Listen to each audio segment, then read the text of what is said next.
how to take a backup of our Salesforce org. Simply log in and then navigate to Setup by clicking on this gear icon and clicking on Setup. Once you're inside Setup, in your Home tab, navigate to the Quick Find box and search for Export. Over here, you'll find two different exports. Under Data, click on Data Export. This will open up the data export screen for you. Over here, you will have an option to export your Salesforce's org data.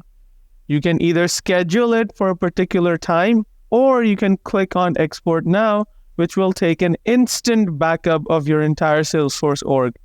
For now, I'm going to click on Export Now. Over here, you will see options as to what data would you like to back up. By default, it will include all data, meaning every single standard and custom objects data will be included and nothing will be left out. At the top, you can see you can also include documents, images, attachments, and Salesforce files in this export if you'd like. By default, they are excluded because they take a lot of time to process. Only if you absolutely need that export, you can check this box and Salesforce will export it for you. Otherwise, by default, they're unchecked and you can leave them as is.